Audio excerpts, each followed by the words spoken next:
The Quarantine Chronicles.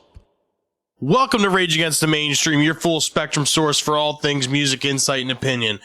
This is another installment of your new favorite miniseries, The Quarantine Chronicles. This is episode number 6 in this sub-series. Today's date is May 25th, 2020.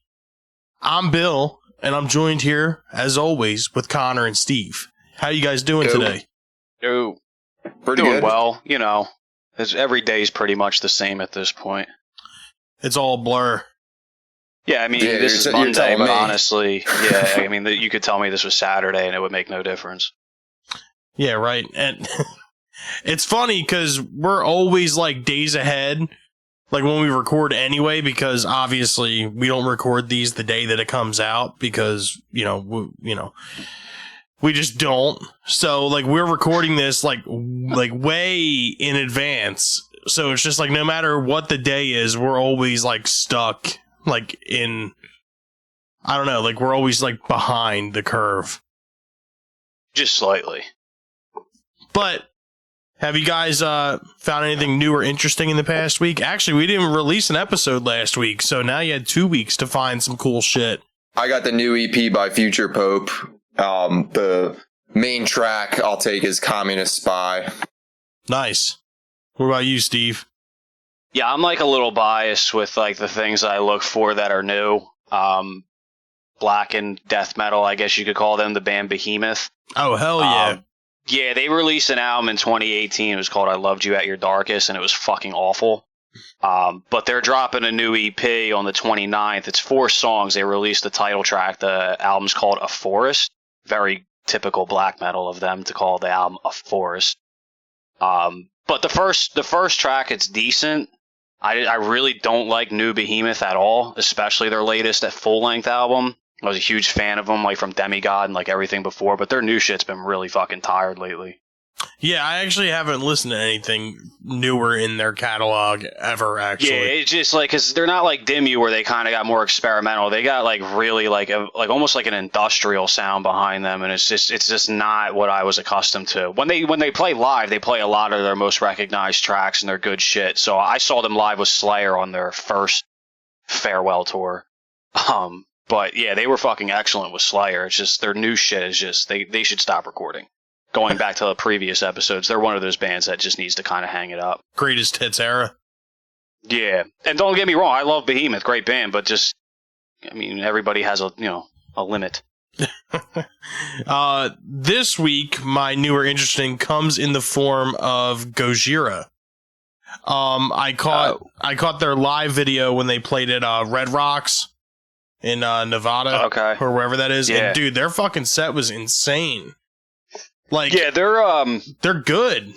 They're another one of those bands recording wise. Like, I'm never gonna put on a Gojira album. I just don't find them appealing. But then you watch them live, and they're like, when we talked about like the last episode we did with like live bands and like the aesthetic they can put on. I mean, beyond just acoustic settings, obviously, but just talking about live music, they're like one of those bands. Like, I can appreciate them because they actually put on a well put performance. But I mean, recording-wise, again, they're just not a band that I just, I search for. Yeah, exactly. I mean, I had stumbled onto them, like, down the rabbit hole, as you do on YouTube. And I was like, you know what? Fuck it. Let me give them a shot. And, yeah, I gave the show a watch, Gojira live at Red Rocks. That shit it was fucking awesome. And, yeah, so check it out. All of you, people listening here that want to get your eco metal on. Yeah, we're giving you guys super, quality selections here to expand the horizons. Between the three of us, there's no excuse for not finding something that fits your repertoire. That, or at least like everyone finding something that's new or interesting. Like, let's not like sugarcoat it. We each of us have like our own like special like music taste, and granted, we agree on a lot of shit, but there's also a lot of stuff that we don't agree on. And like the fact of having us three with such different opinions, and usually like our suggestions and our newer interestings are like fucking way different than anything that we would pick, like, each of us would pick for ourselves. all of the listeners out there definitely have had like their share of newer interesting shit, and if they're sleeping on any of these suggestions or newer interesting, then they're sorely missing out. I think the biggest thing to recognize too is like the level of investment we put in this, because we fail to realize that we're sitting with the chief editor of Wikipedia for every single that Bush ever put out. No, I only did Machine Head from 16 Stone, and then the Razorblade 2K singles, and Science of Things singles. You don't need to be humble, Connor. We know that you're the chief editor over there at the Bush Wikipedia page, uncredited, of course. Sliver Cobain. Yeah. But what were you getting ready to say, Connor? Yeah, I was gonna say I tend to think of our differing tastes on this podcast as like pretty much from the like maybe 60s, 70s, and 90s school. Bill's from like the 70s, 80s, 90s school, and Steve's kind of just like everything. Yeah. But I just kind of have that part where, like I said, I get really biased when it comes to like death metal. Well, you like basically everything I like and basically everything Bill likes. Yeah. Yeah, exactly. Well, I mean, obviously, give or take some bands. Yeah, I'm like the medium investment across the board, but like if you asked me to like name some facts about Van Halen, I'd have to pass you over to Bill. And if I needed to know something about Neil Young, I'd have to pass you over to Connor. Exactly. I definitely feel like, you know, like where each of us has like our strong suits, we have our, you know, like our weak suits, and that's where the rest of us kind of pick up the slack that kind of makes up this particular podcast that you're now listening to. Yeah, that's important too, because I mean, it's just like trying to debate music with people and like have a, you know, an actual conversation. It's like really difficult if someone's just narrow-minded. I'll never forget there was somebody in high school, I tried to show them fucking Ride the Lightning, and they found out it came out in the 80s, and they're like, oh, I'm not listening to that, it's old. I'm like, that's your argument, and you're not going to listen to it because it's from the 80s? Meanwhile, like the dude's listening to August Burns Red, and I'm like, where do you think these fucking bands get these ideas from? Are you fucking kidding me? I don't want to name any names, but I think we can all kind of guess who it may be in these situations. Yeah, that wasn't me. I'll give you that hint. Yeah, it definitely wasn't me. That's why either. I sat at your lunch table. That's why when I migrated to that school, I found out very quickly who I could not associate with. There's no way. Listen, I got a Metallica tattoo on my arm. It definitely was not me. Someone came out to me like, yo, you ever listen to I Wrestled a Bear once? I was like, don't fucking touch me. That's funny. Anyway. Let's get into On This Day in Music History. All right. 1970. Fleetwood Mac founder Peter Green plays his last official show with the band, although he does fill in a few years later when they lose their lead guitarist. Who was their lead guitarist? Buckingham? Nah, Buckingham. Yeah, but Buckingham was the original guitar player in Fleetwood Mac. Yeah. Lindsey Buckingham didn't join until the self-titled. Well, after Peter Green left. Yeah. Well, It was Nix and Buckingham that came in at the same time. Yeah. Yeah, and obviously McVie was still there because that's pretty much where the title came from for the band. Trying to think here. Come on, dude. You're like the fucking... You claim to be the resident Fleetwood Mac yeah, fucking you're the expert. Fleetwood Mac resident I here. just told you, man. I'm the guy that just has like basic enough knowledge to kind of steer you in the right direction. It's your goal to go on to fucking Wikipedia and figure out what the hell happened. Jesus Honestly, Christ. I probably have the most Fleetwood Mac albums here. You think so? I have Bare Trees, which is pre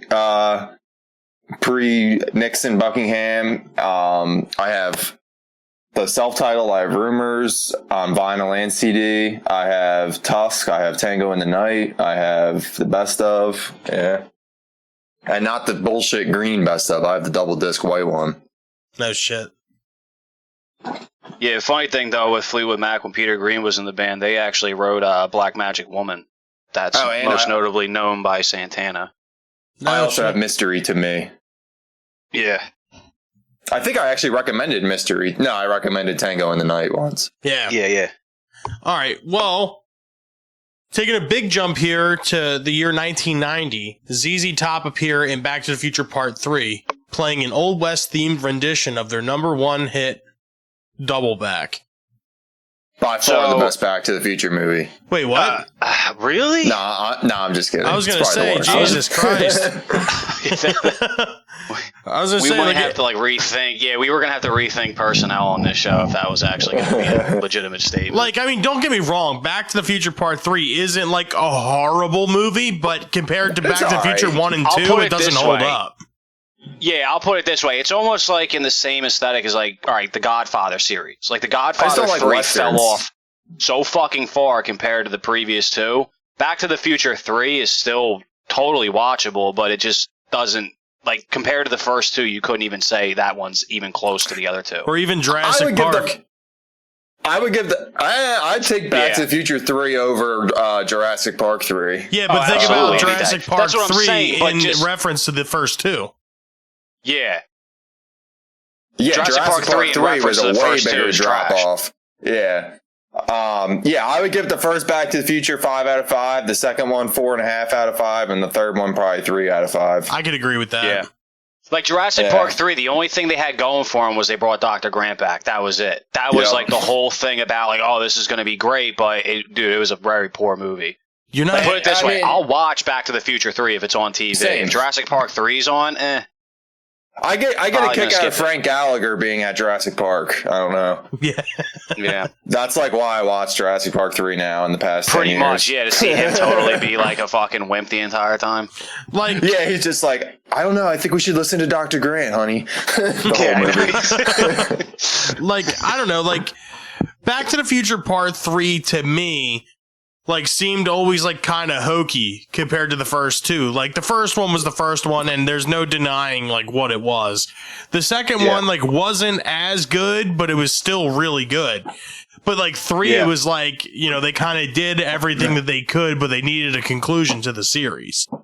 But that's the thing. I think the fall off, the fall off just wasn't so drastic. It was just the other two set the bar so high that they really couldn't have a way without repeating themselves and becoming redundant. Exactly. The second one doesn't hold up quite as well for me though, because of the. I wish they would have stayed in I wish they would have stayed in the future longer, and B, since 2015 has come and gone, and it makes that we still don't have automatic drying jackets and fucking hoverboards. Yeah, the future and Back to the Future 2015 and Back to the Future 2 smoked the real 2015. Yeah. The real 2015 Marty had sucked. the right idea, though, man, with that sports betting. Doc Brown was totally in the fucking way with that. Yeah, Doc Brown was being a total fucking pussy. If they could have totally just kind of merged together and said, fuck what we're supposed to be doing, let's actually just do this. I mean, they could have had it all. Doc Brown was totally fucking hindering the whole process. Marty should have just cut the brass tacks and been like, listen, old man, you know how many fucking DeLoreans you can buy with this book? How much plutonium he should have just you can not get even your hands he on? should have been more protective of the fucking book. He had to act like a fucking nut after he had it. Yeah, exactly. Put it in his fucking pocket, and the whole movie wouldn't have happened. Nothing happened. Yeah, they let geriatric Biff fucking Grand Theft Auto their asses with the time machine. Crazy, I was like, are you fucking serious? Unbelievable. It was ridiculous. All right. Let's go forward one more year to 1991.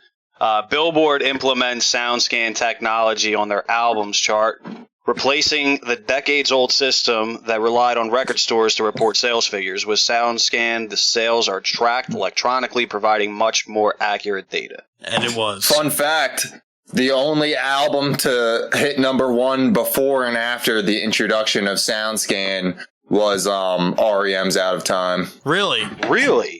Yeah, it debuted at number 1 before SoundScan, the week before SoundScan came out, and then in its second week, another album hit number 1, and then in its third week, Out of Time hit number 1 again. No shit. How do you feel about that album? It's one of the worst REM albums. Yeah, I was just gonna say that one was. I pretty much skipped that any time. That whole album was phoned in, I think, except for Losing My Religion and 2 or 3 other songs. Honestly, the rest of it I think is pretty much garbage. I think Losing My Religion is what killed me. Do you remember that fucking show where they used to just play music videos over and over and then pop up those little bubbles with all the fun facts about the song? Yeah, pop up video. Pop up video. I used to love that shit. But I can't tell you how many times I video. fucking heard "Losing My Religion" on there, like trying to like sleep late at night. Yeah, and I'm dude, all fucked up. I and remember just, seeing that dude. on there. I'm not even lying. Fucking. I mean, I like "Losing My Religion." I think it's a great like '90s hit. I think it's funny yeah, how that they wrote that song based off of just fucking around with a mandolin. Like they didn't really even know what they were doing with it. They just like picked it up and played that fucking riff.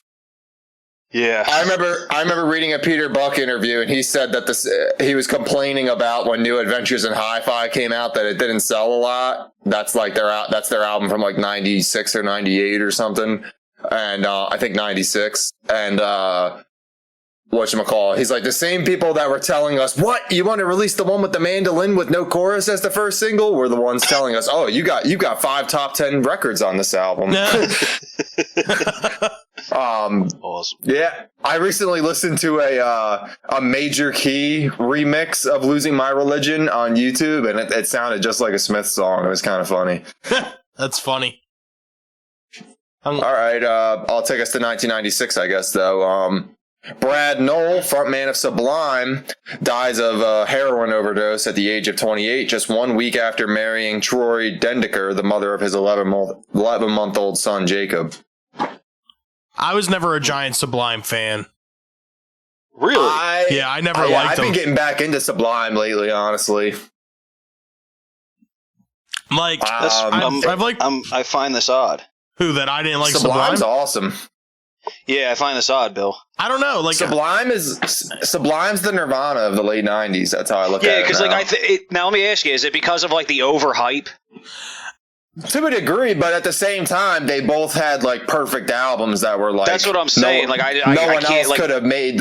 No one else Yeah. could have made Nevermind or the self-titled Sublime album. I think what it like was 40 Ounces is of Freedom. I mean, Yeah, 40 Ounces to Freedom too. That's like I've heard that be called I forget what publication said it was like this, but I've heard that be compared to the Dark Side of the Moon in the '90s, and that's actually in my book a pretty spot on it comparison. really is. Yeah, No shit. totally agree. Culturally wise, because I mean it wasn't nearly as big as Dark Side of the Moon, obviously, but it was that album that kind of like sounded like nothing else at the time, and it was an album you could just fucking sit around for an hour and a half with your buds and fucking Yeah, like those 3 meat albums, Whatever. dude, all the way from like 40 Ounce, Robin the Hood, and then the self-title. I mean, they're just such good albums.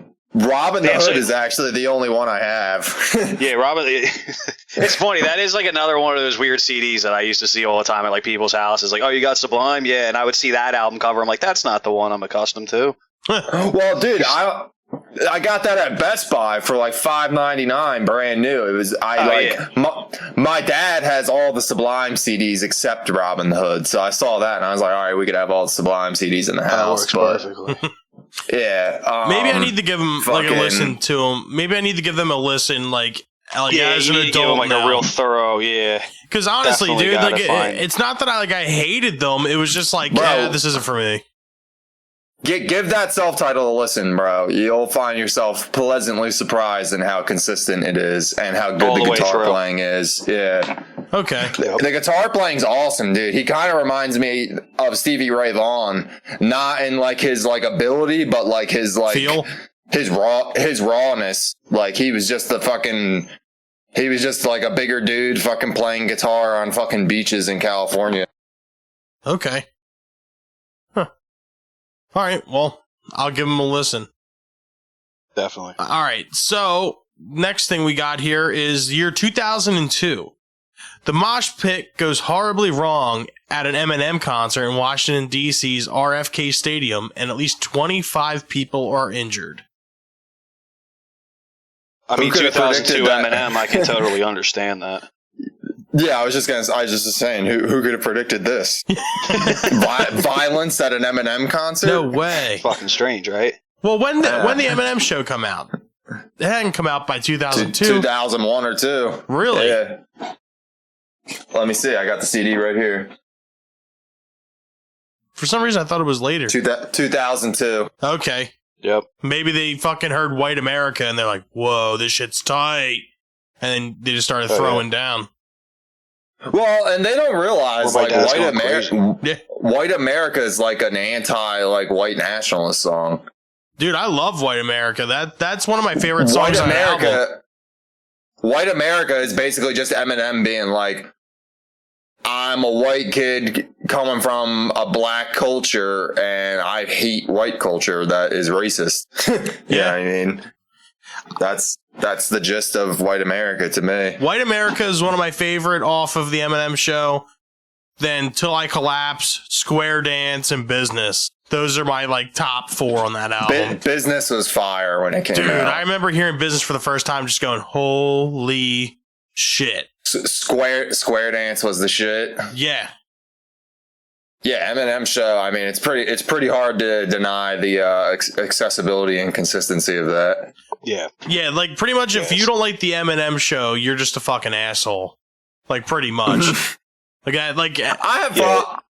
have problems with some of the lyrical content, but it's a very listenable listen. It's a very like nostalgic listen too, like especially like us like it growing really up is. with I it. actually put that for that fucking 30-day thing, like a song that like reminds you of your childhood. I forget which. I would lose you or Till I Collapsed. Yeah, I think you picked Business. No, I picked Till I Collapsed. Till I Collapsed. I remember hearing it and just going like, "Fuck yeah!" and I turned it on. Yeah, it's just such a fucking good song, dude. And it's funny, we're all like white with suburban kids, but that song totally just like made you feel. Well, that's the thing. Yeah. Like you put the Eminem show on, it doesn't matter where you're at, you instantly get transported to the hood. Yeah, that totally like unified a whole community of just, angry teenagers. All right, so what's our last thing here in music news? So we got in 2012, fast forwarding 10 years, at a concert in Atlantic City, New Jersey, Garbage lead singer Shirley Manson interrupts a performance of Stupid Girl to challenge a member of the crowd who was punching a woman. Wow. Tear it up. Of course, only in New Jersey. Yeah, that makes sense. Yeah, some wife like, and it's funny too because you wouldn't think like a wife beater dude or whatever like would really be into like Garbage. Yeah, I know, right? That is strange. Like, I'm only happy when it rains. Like they're like they're not like a macho band. Like that's funny. Hey, I wonder where they were playing in Atlantic City. They probably weren't playing like the Borgata or nothing. It could be House of Blues. I wouldn't think House of Blues. Like they're probably playing at House of Blues or I would say that's the first or one of the casinos. Yeah. Like, they might have been playing at the pool after dark or some shit like that. I don't know. Yeah, it's a possibility. Huh.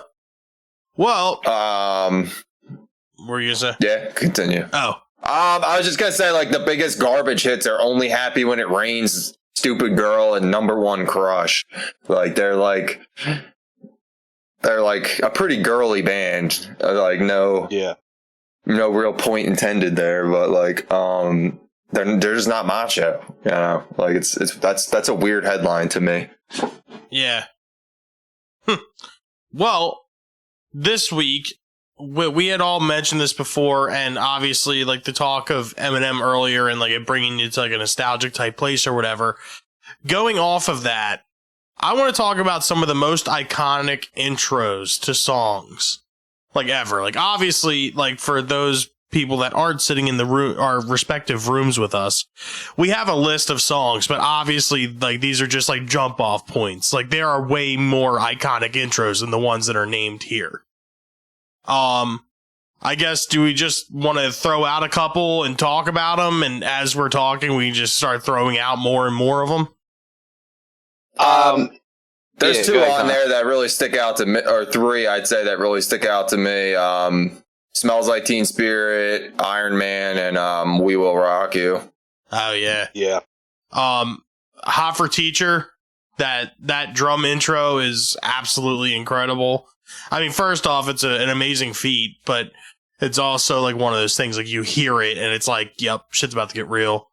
And I think too, it's like, yeah, because I mean, even that intro alone, I mean, that goes to show you with certain songs, it's like you can hear the first 5 seconds of it and know exactly what you're listening to. Like Hot for Teacher, you mentioned it, like Smells Like but like Seven Nation Army's also on here, and I remember when that song came out, and that's like all I knew of the song as like a kid. yeah. Like that intro was just, it was so simple, but it was almost like a fucking, like, J.G. Wentworth commercial where you know every part of it just because you've heard it so many times. Yeah, but you want to talk about simplicity. Pantera's Walk. It's only 2 fucking notes. Yeah. And if you if you're just a casual music fan, you hear that it's like, oh shit. Like this is Pantera's Walk. Yeah. Highway to Hell's the exact same way. Like Connor said, We Will Rock You. Dude, you don't even have to be a fucking music fan to know that. You could live under a rock and only listen to podcasts and We Will Rock You. Highway to Hell was probably my 4th on the list. Back in Black's another good one. AC/DC has a lot of good intros. Aside from You Give Love a Bad Name. Yeah. Not to plug Bon Jovi here, but I always thought that was actually a couple Bon Jovi songs. Wanted Dead or Alive had a pretty iconic intro. You Give Love a Bad Name, Living on a Prayer, definitely. Yeah. Again, not to plug Bon Jovi. I hate Bon Jovi, but I mean, you hear that shit, you immediately fucking know what it is. Well, even a band like in that kind of vein too. Think of Journey's "Don't Stop Believing." Oh yeah, totally iconic. You hear that fucking piano intro, and it's like, okay, and it doesn't matter who you are. Yeah. Like even if you don't sing it out loud, the second that fucking piano comes in, like in your head, you're like, just a small town girl. You could be anybody. You could be a fucking badass biker dude, and you're singing it. Yeah, I would throw California Love on this list too. Oh yeah. Dude, you talk about like nothing but a G acapella intros too. When we've mentioned like Styx, like Renegade. Yeah. Oh yeah. Like as soon as that kicks on, it's even like Come Sail Away, like all those fucking songs. Like that was like the big thing with like those more commercial radio hit songs where, I mean, because you even mentioned Pantera's Walk, like that's probably like the only Pantera song aside from Cowboys that you'll like hear consistently on a radio station. Yeah, that's true. Burning Down the House from Talking Heads is coming to mind too. Yeah. That's a pretty iconic intro. Life During Wartime. Once in a Lifetime. Mm-hmm. Yep. Smoke Sublime, on the Water. Doing Time. That's a pretty iconic. Yeah, Smoke on the Water for sure. Man in the Box. That Smoke on the Water is a very famous intro. Yeah, well, that's kind of surprising. It took us this long to mention it. Actually, well, it's funny because we're all guitar players, and like being a guitar player, like chances are that was like one of the first like riffs that you have ever learned. Oh yeah, like even before you heard the whole fucking song, you just heard dun dun dun. Yeah. I just had another one. Where the hell was it? I'm looking at my CDs. Cheating. Damn, I just had another good one. Oh, Blister in the Sun by the Violent Femmes. Yeah. Blister in the Sun.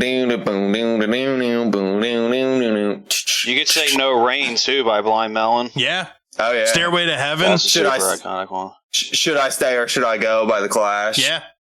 Yeah. Well, you have Stairway on here too. You mentioned it, Bill, with like Zeppelin, but think about how many Zeppelin songs have like an intro that immediately, like like it just. Yeah, but I think resonates. Stairway is like the pinnacle for like Led Zeppelin's intros, except maybe like rock and roll. I'd say so too.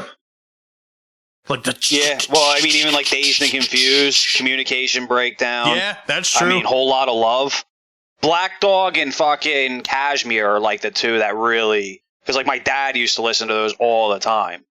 Whenever I think of Kashmir, I always think about in fucking Fast Times at Ridgemont High. He's getting fucking advice from Damone. He's like, and when the night's coming to a close or whatever, he's like, you want to put on Led Zeppelin 2. It never fails. Or he's like, you want to put on side 2 of Led Zeppelin 2. Or, no, he's like, you want to put on side 2 of Led Zeppelin 4. And then when they're driving in the car, he's listening to fucking Kashmir. Yeah, that confused the shit out of me as a kid. That's funny. I can't believe you brought that up. That brought back so many fucking memories because I remember seeing that and like I had to look that up because I was like, oh, I got to get Led Zeppelin 4 and like I could never find that song on there. I went and searched like every downloaded track that I had on LimeWire. I downloaded the entire album. Like, what the fucking song is this? I think that was intentional because the date was going bad. It was like he fucked up the advice. It was like, bro, you were supposed to put on side 2 of Led Zeppelin 4, not fucking side 10 of fucking Physical Graffiti. Fucking Hard Day's Night by the Beatles, another good one. It's just that first opening chord but that's pretty iconic. Yeah. AC/DC has a ton of iconic intros. Like, if you look at like the Back in Black album as a whole, like that is an album full of intros that everybody remembers. Like Shoot the Thrill. That was like Angus's big thing too. Like those really catchy intro riffs. Kurt Cobain always stuck up for Back in Black, which always surprised me. Really? Yeah. He always said that his favorite albums when he was younger were albums. This is like an exact quote. He said his favorite albums when he was younger were albums like Rocks by Aerosmith, Back in Black by AC/DC, and Nevermind the Bollocks by the Sex Pistols, who just were all filler, no killer, or all killer, no filler, and no bad tracks. Like you didn't have to skip anything. Huh. So Back in Black partially inspired Kurt Cobain to make albums that didn't have filler tracks, which was not the industry norm. That's kind of crazy. Still isn't. I never would have pegged Kurt Cobain as citing AC/DC as a major influence. Well, especially Brian it. Johnson era AC/DC. Yeah. He loved AC/DC, Led Zeppelin, and Aerosmith, and Black Sabbath. Like, he loved his big 70s hard rock bands. Yeah. And there's another iconic intro, fucking Dream On. Yeah, Dream On. Oh, yeah, definitely. Iconic enough Walk to where This Way, Eminem too. used it. Yeah. Walk This Way, too. Yeah, Walk This Way. That's another huge one. I think. And then you think about Run DMC, too. Exactly. I feel like Aerosmith's Walk This Way has it's become like it has a life of its own outside of Aerosmith. You know what I mean? Like, there's people that know that song that don't even go like, Aerosmith. You know what one I just thought of? What? Go ahead. No, I was going to say, I think, too, how we mentioned, like, Run DMC comes to mind as well with, like, Walk This Way, Eminem with Dream On. Like, even, like, with the Stones, when you think of, like, the song Gimme Shelter, I mean, as soon as I hear that intro, I think of every fucking, Vietnam movie. Scorsese film. Yeah. Like, literally every single one. Anytime I hear fucking any Creedence song, any intro to, like, especially, like, Run Through the Jungle. Fortunate Son, especially. Yeah, Welcome to the Jungle. Like, that's a big one. I mean, all these intros, it's like when they get used in like more so of like a pop culture sense and by other artists, they like become even further embedded because obviously you're not going to pick a song more times than not in like a blockbuster movie that's not going to be utilized and be a very popular hit. Oh, yeah. And that really starts because you only get, 30 seconds, 20 seconds sometimes to be able to utilize a song? Yeah, exactly. Yeah. Even going back to what you were saying a little bit ago about the Rolling Stones, Start Me Up. Oh, yeah. Yeah, that's totally iconic intro. Like, everybody fucking knows that. Yeah. Hella, Painted Black, dude. You know, it's a newer one that I just thought of. What? Hella Good by No Doubt. Call me crazy, but in like the early 2000s, I don't know if it was because I lived in Florida and it was like tropical and shit, but like that, you couldn't go anywhere from like 2002 to like 2007 without hearing like Hella Good by No Doubt. That dun dun dun dun dun dun dun dun. Yeah. That shit was everywhere. Like, that's funny you brought that up. I have a couple No Doubt CDs. Fucking connection to Bush there. Yeah. I mean, like, I wish, like, I don't know. Like, I want to throw out a couple Van Halen songs, but I don't think really besides Hot for Teacher, there's any real, like, iconic intros. Well, I mean, you could take Pretty Woman. Oh, yeah, Pretty Woman. You could. Yeah, I mean, because honestly, that was me, like, being younger and hearing that song. I mean, think about how many songs that we had to find out afterwards that were covers, and that was, like, one of them. Panama, too, honestly. Yeah, the Panama's intro is probably my favorite, to be honest with you. Yeah, that's pretty iconic. That's, like, the only song that, like, kept me hanging on to fucking Van Halen as being able to, like, actually enjoy them. I mean, Hot for Teacher is probably cooler than the Panama intro because of like the cool shit they did with the drum sounds, but Panama is probably more iconic. Like, more people hear Panama, the first 10 seconds of Panama, and be like, oh, that's Van Halen, man. Yeah. You know what I mean? Actually, definitely. Yeah, you know what's funny? I was watching Family Guy, and there's a fucking episode where like Lois makes Peter like go to the library and start reading books. So, like, she tells him to go read the book 1984, and he picks up the Van Halen album thinking it's an audiobook. And and like he shows back up to the house with like a mullet and like a fucking denim vest. He's like, this 1984 book is the shit. And like every scene they show him in the car, he's listening to Panama. Like it's the only song he listens to on the album. That's awesome. And then I think like the ongoing joke with the chicken with Peter Griffin. Like he's like gonna drag race him, and like the fucking chicken's listening like Simon and Garfunkel or something, so he puts on the fucking Van Halen tape or CD, and then he fucking crashed the car and winds up going into a coma. I mean, that's not the funny part, but the fact that Van Halen put Peter Griffin in a coma was pretty funny.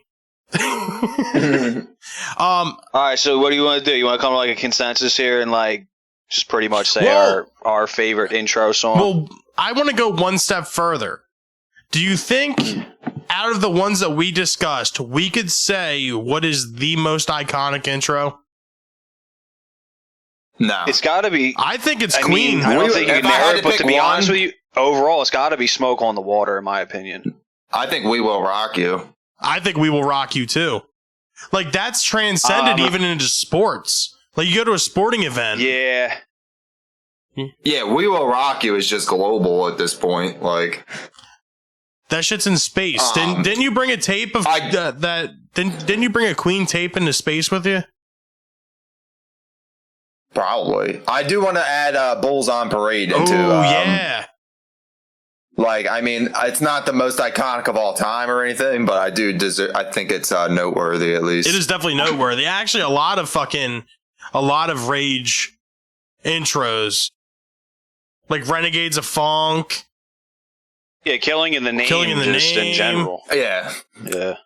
Guerrilla Radio, even. Yeah, Guerrilla Radio, definitely. Testify. People of the Sun. I'm trying to. Yeah. Yeah. Yeah, People of the Sun. Yeah, that's a great intro. Like, dude, when you showed me that song for the first time, I was like, what the fuck? I was like, just when I didn't think Rage Against the Machine could get any better. Evil Empire is my favorite. I love Evil Empire. All right, so I've been at Battle of Los Angeles, guys, past this couple weeks, man. That album for some Battle reason. of Los Angeles is still good too. Yeah, I've been really attached. I'm like with Alice in Chains with them. Like I said, I shift depending on like the moods. Rage Against the Machine and Nirvana are the two bands where I really probably could never pick a favorite album. Honestly. Yeah. Like, I really can't pick between the three Rage Against the Machine albums and then Nevermind, In Utero, and Unplugged. Yeah. I even can put Bleach in there sometimes, man. Yeah. I mean, because even like there's some like for some reason, like even when I hear Nirvana live and like hear the track Blue, like Blue on the album to me Blue's awesome. Yeah. It's just so Negative fucking Creed. good, dude. Yeah. Oh, wait. School. Did we go down to Buzz. the third page or the second page? There's a couple more on there. Yeah. I saw. For Whom the Bell Tolls, I saw Layla, Yeah, and Beat It. Beat It is a good one. Thriller's excellent too. Oh, yeah. I do like Beat It. Actually, Thriller has a lot of good intros. Yeah. Oh yeah, the whole album. Yeah, the whole fucking album's The insane. whole album. But, so I guess the general consensus is We Will Rock You could potentially be one of the most iconic intros of all time. Yeah, I would say overall, now that you put it out there like that, how far it transcended beyond just like being a hit song on the radio. Exactly. It got utilized and like even that episode of South Park. You remember the episode where fucking they're kind of making fun of like High School Musical, and the dad was like, you know, super soft, and then he all of a sudden he goes to a basketball game because someone wants to play basketball, and they all start doing like the intro. Yep. He gets all like pumped up because like people are like doing choreography and stuff. I've been on a South Park kick lately. Yeah, that song goes like way beyond just music in general. Yeah, it's like I said, you don't even need to be a music fan to know that. Like literally, I guarantee you, like kids come like pre-programmed out of the womb. Like if you go like boom, boom, they fucking clap their hand. Oh, definitely. We're gonna have to try this when Will and Cindy's kid comes out. When it comes out. Yeah, when it comes out, I'm gonna be there. Like, oh my god, we're gonna welcome, little baby Blemmings into the world, and I'm gonna go and see if it claps.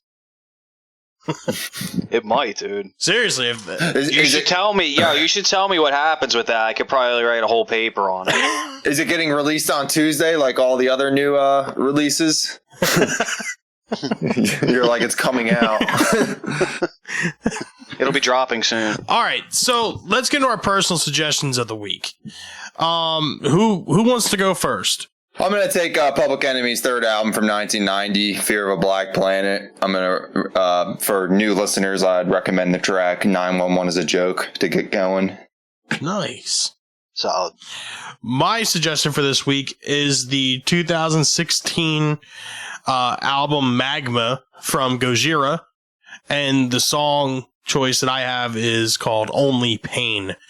The reason I chose this song is the first time I heard it was from my New and Interesting from Live at Red Rocks. It's what Gojira opened the show with, and honestly, like, it was a pretty fucking solid opening song, and listening to the studio version, it did give me like the same feeling of like, oh shit's about to get really fucking real here in a minute. It makes me really care about the earth. Alright. Because I don't know if you guys know it, but that's kind of their like, that's their like bag. Like, they're progressive metal, groove metal, but their like genre, I guess, is called like earth metal or eco metal. Like, Yeah, that's why they always have like the flying whales and shit. yeah, on like their literally album. their music is strictly about like saving the earth and saving the planet and Mother Earth and shit like that. So, you know, it's kind of a band I can really get behind. Like, I care about the earth. I recycle. That's very good. I do my part. I drive a low emissions vehicle, drive a Honda. Don't litter. Yeah, I don't litter. I have a nice little side, like a little sticker on the side of my car that says ultra low emissions vehicle. So, you know, I'm playing my part. All while listening to Gojira. It's a total fucking package. What are your dream cars, Bill? Well, It's definitely a Tesla, isn't it? for those listening, Prius Prime. yeah, for those listening to this podcast that don't know, I am an avid car lover, and my ultimate dream car is a Buick Grand National, but my number two would probably be like a 69 Super Sport Camaro, and pretty much any kind of big block Chevy car that's really, really bad for the environment and really loud. One of my favorite pastimes is watching drag racing, so I'm pretty sure that's not good for the environment either. But listening to Gojira and giving those guys, you know, the spotlight and like supporting those guys makes all that stuff okay. Our group suggestion for this week is to check out the Kevin Smith directed Jay and Silent Bob reboot. Not that we're running out of music movies to show you guys, but Kevin Smith films, not only are they, you know, worldwide known as like being like super funny fucking movies, but he has a track record of having very, very good soundtracks. And this film is no exception. Especially with cameos from Method Man and Redman, as Connor mentioned earlier. This, yeah, I'm excited to watch it. I mean, I have high hopes for this film because I like every Kevin Smith film. I really do. And, Yeah. I don't know. And after Connor saying how much he likes this movie, like, me and Connor have a pretty similar taste in movies. So if he is to tell me that this is good, I'm going to take his word for it. So, yeah. Jay and Silent Bob reboot. Check it out. I liked it.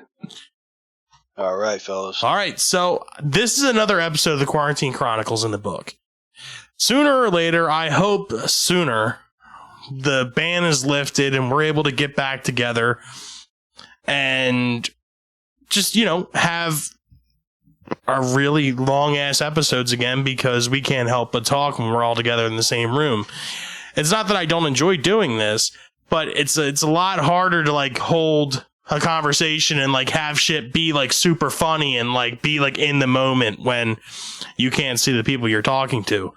Like, I'm currently staring at my Funko Pop collection of Metallica, Motley Crue, Kiss, and Rush, and I got Biggie and Tupac staring at me with Rob Zombie behind him. It's not the same. See, I'm lucky because I'm surrounded by like 700 CDs. I'm surrounded by a bunch of books on how to stack pins at the bowling alley. I mean, I do also have Chucky sitting next to me, too. So, I mean, I guess it's like having somebody here. But, regardless, this is another episode of Rage Against the Mainstream, the Quarantine Chronicles, in the books. If you want to get in touch with us, you can get us on our social medias, Instagram and Twitter, at RATM Podcast. Our email is always open for submissions, questions, comments, criticisms, whatever you want. Trust me, we can handle it. You can get us at ratmpodcast@gmail.com. But until then, this is Rage Against the Mainstream signing off for the evening. I'm Bill. I'm Connor. I'm Steve. Have a good night, guys. Thanks for listening.